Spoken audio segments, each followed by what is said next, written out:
Hi guys, welcome to YouTube channel get goal online. So guys, बात करें उत्तर शिक्षक भर्ती परीक्षा की। जैसा कि कल कोड अपडेट थी, अब दोनों टीमों की तरफ से आपने दोनों ने सुने होंगे 60-65 प्लस 40-45 कट ऑफ सच्चा मित्रों की तरफ से दोनों की तरफ से अपना अपना सटीक व्याख्यान किया गया है। लेकिन यहाँ पर जो 6 जुलाई से पहले जवाब देने की बात गई है, उसमें क्या निष्कर्ष हो सकता है, क्योंकि जब तक पूरी वैकेंसी प्रक्रिया पूरी नहीं होगी, जो नॉर्मली जानकारी है वो फिलअप कराते जाएंगे। जैसे फॉर्म वगैरह कंटिन्यू प्रोसेस चालू है, बट जो नियुक्ति पत्र मिलेगा वो 6 जुलाई के बाद ही मिल पाएगा, क्योंकि जब तक कि जवाब कोर्ट सुप्रीम कोर्ट को नहीं पहुंच जाते। तो हेडलाइन के माध्यम से जान लेते हैं हम लोग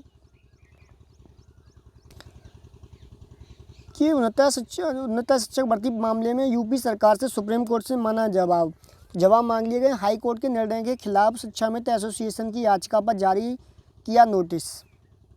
पहले एक बार इसको पहली जो रिट थी उनको निरस्त कर दिया गया था, उसके बाद में दोबारा से बहाल किया गया था। तो यहाँ पर ये चीज़ है, और पूरा मामला बता दें क्या है कि यूपी शिक्षा परिषद के विज्ञापन के वक्त तय सामान्य वर्ग के लिए 45 व आरक्षित वर्ग के लिए 40% कट ऑफ में भर्ती प्रक्रिया चालू करते हुए बदलाव किया गया था। इसके बाद सामान्य वर्ग के लिए कट ऑफ 65% और आरक्षित वर्ग के लिए 60% कर दी गई। याचिकाकर्ताओं का कहना है कि परीक्षा के बाद कट ऑफ में बदलाव गैरकानूनी और असंवैधानिक है। वहीं इलाहाबाद हाईकोर्ट की लखनऊ पीठ ने गत 6 मई को परिषद के निर्णय को सही ठहराया था। साथ ही भर्ती प्रक्रिया 3 महीने के अंदर पूर्ण करने के भी निर्देश दिए गए थे। जैसा कि आप लोगों को ज्ञात है कि 3 महीने के अंदर पूरी प्रक्रिया जल्दी से भर्ती हो जाए, मतलब नियुक्ति पत्र तक हो जाए। तो कल का मैटर क्या था कि जो आ रही थी, न्यूज़ आ रही थी निकल के बार के आपका निरस्त कर दिया गया। तो पहले जो एक याचिका थी शिक्षा मित्रों की तरफ से, वो एक निरस्त कर दी गई। शिक्षा मित्रों की अर्जी पर पहले दखल से इनकार, फिर सुप्रीम कोर्ट मतलब फिर सरकार को नोटिस बाद में मिला था। तो इसलिए उस सारी न्यूज़ चैनलों पर आ रहा था कि मतलब हट जाएगा। और फिर भी नई कटिंग में आप देख सकते हैं यहाँ पर शीर्ष अदालत ने कहा कि जारी रखे प्रक्रिया, मतलब कि जो आपके फॉर्म वगैरह हैं जो फिलअप हो रहे हैं, जो विज्ञप्ति निकाली, तो उस पर काम चलता रहेगा लगातार। अगर बाई चांस लास्ट टाइम पर अगर मौका दिया जाता है तो सभी लोगों के फॉर्म भरवा लिए जाएंगे वहाँ पर। और सरकार से मांगा जवाब है, सरकार कब तक जवाब देती है, किस हिसाब से जवाब देती है, डिपेंड करेगा उसमें। और 14 जुलाई तक जवाब देने को कहा है, और भर्ती अंतिम आदेश पर निर्भर करेगी। मतलब कि एक तरह से स्टे मानिए इस चीज़ को कि अंतिम आदेश यहाँ पर आपको दिखाई दे रहा होगा कि 14 जुलाई तक जवाब देने को कहा, और भर्ती अंतिम आदेश पर निर्भर करेगी।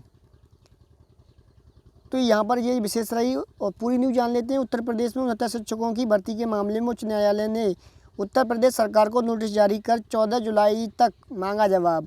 शीर्ष अदालत ने कहा कि फ़िलहाल हम भर्ती प्रक्रिया पर रोक नहीं लगाएंगे, सरकार भर्ती प्रक्रिया जारी रखे, लेकिन यह याचिका के अंतिम निपटारे पर निर्भर करेगी। अदालत ने कहा राज्य सरकार से कि 6 जुलाई से पहले अपना पक्ष कोर्ट में दायर करें। देखो यहाँ पर ये बहुत बड़ी बात आ गई, दोनों टीमें खुशियाँ मना सकती हैं 40-45 और 60-65, क्योंकि यहाँ पर उन्होंने कह दिया भर्ती प्रक्रिया चालू रखें इधर। तो दूसरा कि जब तक इसका अंतिम आदेश नहीं आ जाएगा, 6 जुलाई को सारा का सारा डाटा जमा करेंगे, मतलब माननीय सुप्रीम कोर्ट के समक्ष प्रस्तुत होंगे। उसके बाद में जब तक अंतिम निर्णय नहीं आया तब तक भर्ती प्रक्रिया का कंप्लीट नहीं मानी जाएगी, मतलब कंप्लीट नहीं की जाएगी। इवन दैट मतलब ज्वाइनिंग लेटर नहीं दिया जाएगा, ये स्पष्ट समझ लीजिए। बाकी सारे काम हो सकते हैं यहाँ पर। तो सरकार बताएगी कि सामान्य श्रेणी के लिए भारांक 45% और आरक्षित वर्ग के लिए 40% के आधार को क्यों बदला। शिक्षा मित्र जो सहायक अध्यक्ष शिक्षक के तौर पर कार्यरत हैं उनको छेड़ा ना जाए, ये भी बहुत बड़ी बात कह दी कि मतलब जो शिक्षा मित्र कार्य कर रहे हैं उनको छेड़ा नहीं जाएगा, मतलब उनको ना निकाला जाएगा ना भर्ती किया जाएगा। 6 जुलाई से सरकार चार्ट के जरिए भर्ती के चरण और उसकी विवरण बताएगी। अब सरकार उनकी जगह बीएड वालों को भर्ती कर रही है, बीएड वाले उनकी कमर पर सवार होकर भर्ती हो रहे हैं, जबकि अदालत ने उन्हें रियायती अंकों के आधार पर भर्ती करने का आदेश दिया था। दूरस्थ शिक्षक संघ के प्रदेश अध्यक्ष अनिल यादव के अनुसार सरकार अदालत के आदेश के अनुसार भर्ती नहीं कर रही है। उल्लेखनीय है कि हाई कोर्ट की लखनऊ बेंच ने गत 6 मई को एकल पीठ के 29 मार्च 2019 के निर्णय को खारिज कर दिया था, जिसमें क्वालिफाइंग मार्क्स को घटाकर 40 व 45% कर दिया गया था। मतलब कि पिछली जो थी सिंगल बेंच की उसमें 40-45 का आया था, और उसके बाद में डबल बेंच में जो केस चल रहा था उसमें 60-65 आया है। अब पूरी की पूरी भर्ती प्रक्रिया न्यायालय के सुप्रीम कोर्ट के अनेक्ष रहेगी और सुप्रीम कोर्ट से जो अंतिम निर्णय आएगा उस पर भर्ती रहेगी। लेकिन यहाँ पर एक खुशी की बात है कि जिन्होंने फॉर्म वगैरह सबमिट कराए जा रहे थे 60-65 के, उनको निर्णय नहीं रोका, उस पर कार्रवाई करती रहेगी। लेकिन अंतिम आदेश तक कोई भी नियुक्ति पत्र नहीं मिलेगा।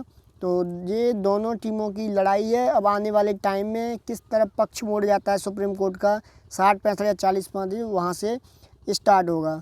सो गाइज, कोई भी अपडेट सबसे पहले अपने चैनल पर दे देते हैं। किसी भी टीम के द्वारा कोई भी छोटी बड़ी न्यूज़ होती है होता है शिक्षक भर्ती परीक्षा से, तो अपने चैनल पर लेके आते रहते हैं। उसके लिए चैनल को सब्सक्राइब कर लीजिएगा, जिससे कि आने वाले टाइम में आपको तैयार से सटीक जानकारी मिल पाए। और फॉर्म प्रक्रिया चालू है और यहाँ तक कि जो भी प्रॉब्लम आ रही है करेक्टर सर्टिफिकेट से लेके काउंसलिंग लेटर तक, तो पूरी प्रक्रिया हम आपको समझा देंगे। और कोई भी दिक्कत है फिर भी तो हमें कमेंट करके डालें, जिससे कि हम आप लोगों की हेल्प कर पाएँ। सो गाइस, मिलते हैं नेक्स्ट वीडियो में, तब तक के लिए टेक केयर, गुड बाय।